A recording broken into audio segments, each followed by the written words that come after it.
Aston Villa have found success again under Unai Emery in more recent times, but the journey over the last 20 years has had many ups and many downs. Star players being sold, the club nearly going into administration, to cabbages being thrown at managers. Yes, that is correct. Aston Villa have seen it all.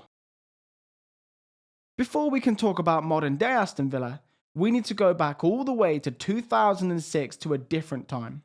Aston Villa at this time were owned by Doug Ellis and managed by David O'Leary, but change was on the horizon. After finishing 16th in the 2005-06 season, David O'Leary was sacked. Soon after, at the age of 82 and in poor health, Doug Ellis sold his majority stake in the club to American businessman Randy Lerner. Lerner wasted no time trying to transform Villa. He appointed Martin O'Neill, fresh from his success at Celtic. Because the takeover came late in September, there wasn't much time for transfers. Only one player arrived that summer, Stilian Petrov, on deadline day. Villa finished 11th that season under Martin O'Neill, and it was very clear that he was building something strong. After that season, Villa went on to record 3 sixth-place finishes in a row, which was a fantastic achievement, especially considering Randy Lerner didn't want to spend much after the 2008 financial crash. The sixth-place finishes, of course, brought European football back to Villa Park. The disappointing thing for Villa was that they never even made the group stage, losing to Rapid Vienna in the 2009-10 playoff round. By 2010-11, Randy Lerner had completely ceased putting any money back into the club. Gareth Barry was sold the year before, and this year it was James Milner who was sold to Manchester City. Frustrated, Martin O'Neill resigned from the club 5 days before the season started. Gerard Houllier was brought in to replace Martin O'Neill, but by September, Villa found themselves already out of Europe after losing yet another playoff round to, yes, Rapid Vienna again, and also managerless as Gerard Houllier had to step down due to health concerns. The wheels were well and truly coming off, and Aston Villa would not play European football again until 2023, some 13 years later. Something just didn't feel right at Villa. The decline was clearly on the way. The relationship between Randy Lerner and the fans had never been so bad, and just to show how out of touch he really was, he decided to replace Gerard Houllier with Birmingham City manager Alex McLeish. Alex McLeish had one of the toughest jobs in the country on his hands, not only to get a squad that had very little investment performing, but also to try and win the fan base over. He did neither. McLeish did keep Villa up, but they finished in 16th, and he was sacked at the end of the season. His replacement was Paul Lambert from Norwich. It was a tough start for Paul Lambert in charge of the club. Ashley Young, Stuart Downing, Brad Friedel, John Carew and Nigel Reo-Coker had all gone, replaced by the likes of Shay Given, Charles Nzogbia and Alan Hutton. It just wasn't enough. Villa finished 16th again, surviving by just 2 points. The following season, the club announced a £54 million loss, and Randy Lerner officially put Villa up for sale. That season, they finished 15th narrowly, avoiding relegation. The 2014-15 season was an absolute disaster for Paul Lambert, who found himself in the relegation zone before he was sacked. Tim Sherwood came in on a temporary deal to try and do the impossible, which was actually just keep Villa in the Premier League. But Sherwood sparked life into the team, picking up key wins against West Brom, Sunderland, Spurs, Everton and West Ham, dragging Villa out of the bottom 3. Villa finished 17th, just 3 points clear of relegation, and even managed to reach the FA Cup final, beating Liverpool in the semi-final before losing 4-0 to Arsenal in the final. Star players Fabian Delph and Christian Benteke were both sold, and the replacements simply didn't match up. A familiar story under Randy Lerner. Sherwood was sacked after 6 straight defeats. French manager Rémi Garde replaced him, but results were disastrous. A club record 19-game winless run left Villa rock bottom. By the end of 2016, Aston Villa were relegated from the top division for the first time in 30 years. In June 2016, Randy Lerner sold the club to Chinese businessman Tony Xiao, bringing fresh optimism around Villa Park. Former Chelsea boss Roberto Di Matteo was appointed, and a wave of signings followed. Pierluigi Gallini, Aaron Tish-Bowler, Ross McCormack, Mile Jedinak, Albert Adoma, Tommy Elphick, Richard Delate and Jonathan Kodjia. But the excitement didn't last. Villa won just one of their first 12 games and Di Matteo was sacked. His replacement, you ask? Well, it was former Birmingham City manager Steve Bruce. Yes, same story, different owner. Thankfully, it went slightly better. Steve Bruce guided Villa to a 13th place finish, highlighted by a 1-0 win over Birmingham City and a breakout season for Jack Grealish and Jonathan Kodjia, who scored 19 goals. The next season was far more promising on the pitch for Villa as they finished 4th. Off the pitch, the problems were returning. Tony Xiao had a lot of difficulty getting money out of China into England and, more importantly, into Aston Villa Football Club. This meant Villa only spent $2 million that season on players and relied heavily on free transfers and loans. Still, the squad had real quality. With the additions of Robert Snodgrass, Sam Johnston, Axel Tuanzebe, Lewis Graben, Glenn Whelan, Ahmed Al-Mohammadi, and most notably, John Terry, who joined after rejecting Premier League clubs just to avoid playing against Chelsea. Even Sir Alex Ferguson himself reportedly tried to sign him, a huge coup for Steve Bruce. Villa managed to reach the playoff final, beating Middlesbrough in the semis, thanks in part to an Alan Hutton masterclass against Adama Traore. But they lost 1-0 to Fulham at Wembley, a defeat that left the club on the brink financially. Shortly after the playoff final, Villa missed a £4 million tax payment to HMRC. This meant that they were served a winding up order. Keith Winers, who was CEO at the time, was also sacked for discussing the administration with third parties. It was chaos. Tony Xiao scraped together £500,000 to buy time before selling a majority stake to Wes Edens and Nafi Suarez. His reign ended in embarrassment. Cryptic tweets, poor management, and even an arrest warrant in China. Villa were finally in safer hands. But Edens and Suarez inherited a financial mess.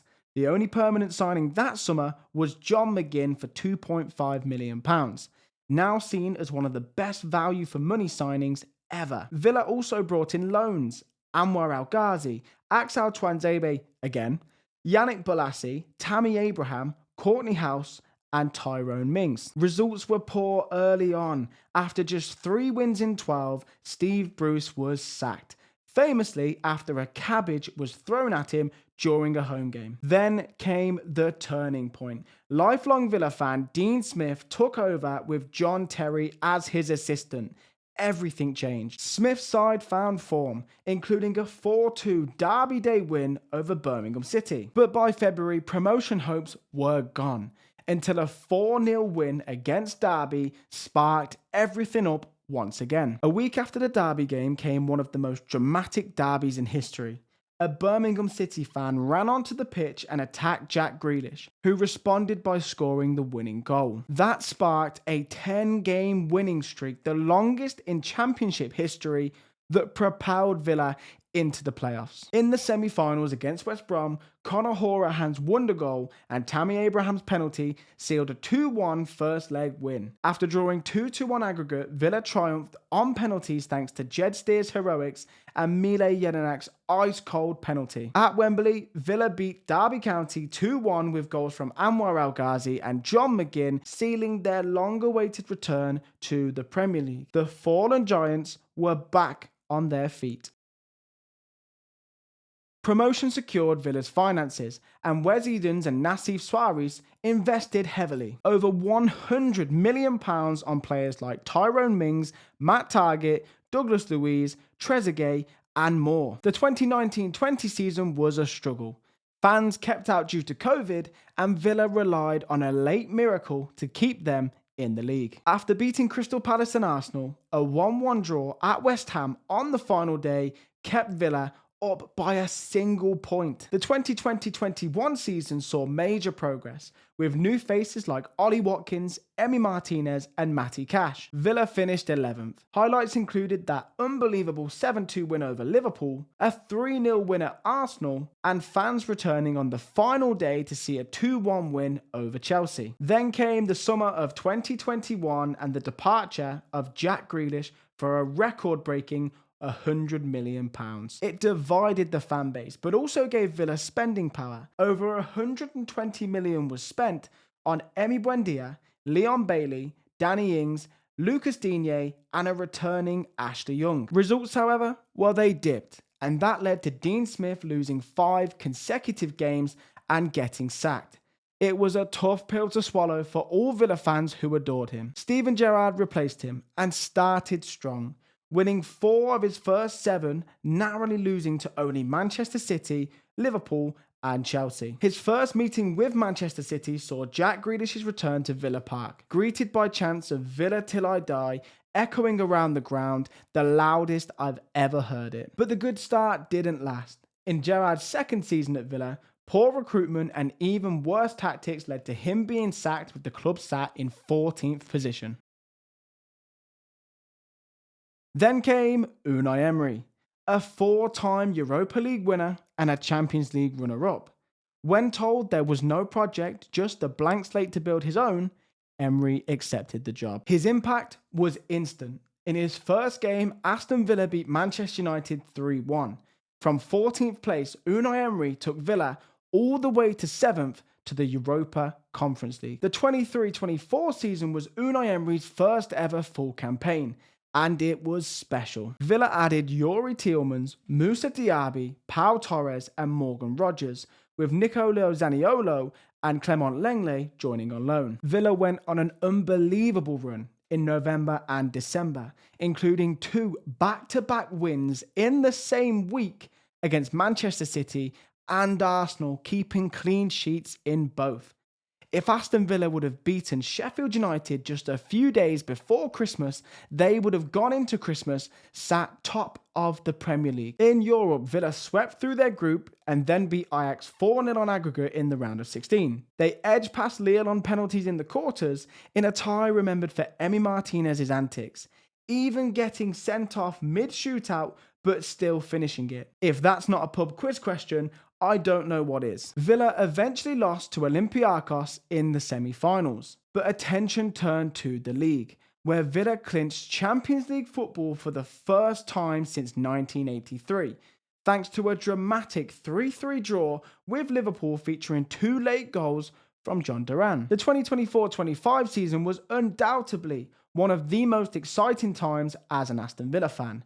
However, there were issues. Strict profit and sustainability rules forced the sale of Douglas Luiz to Juventus, limiting new arrivals to Ian Matson, Amadou Onana, Ross Barkley, and returning academy graduate Jadon Philogene-Bades. Despite inconsistencies in the league, Villa still impressed in Europe, beating Young Boys, Celtic, Bayern Munich, and RB Leipzig, finishing 8th in the league phase and qualifying straight for the round of 16. In January, Wes Edens and Nassif Suarez made a statement, signing Marco Asensio, Alex Disasi, and Marcus Rashford.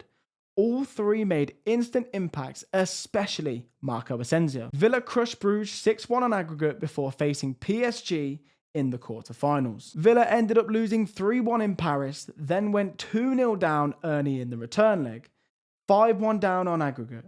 But what followed was one of the greatest nights Villa Park has ever seen. Tielemans, McGinn, and Konza brought it back to 3-2 on the night. Villa had so many chances and shots cleared off the line, and came agonizingly close to a miracle. PSG held on, and then went on to win the Champions League that year.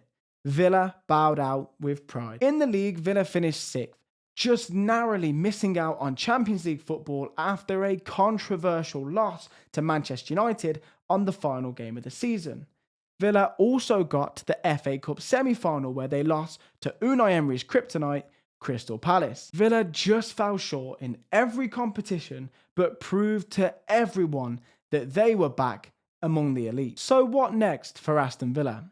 Well, as of right now, Villa sit in 11th in the league with so much more football to play. Off the pitch, Villa are pushing hard to grow the revenue and compete financially with the Big Six.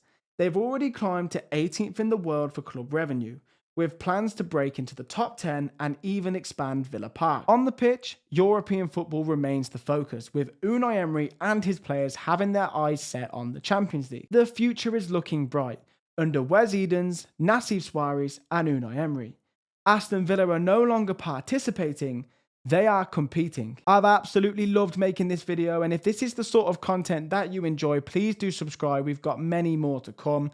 I've been an Aston Villa fan my entire life. It was passed down from my dad to me. I tragically lost my dad in 2022, so I just wanted to dedicate this video, this documentary to him. Rest in peace, Dad. Up the Villa, and I will see you guys on the next one.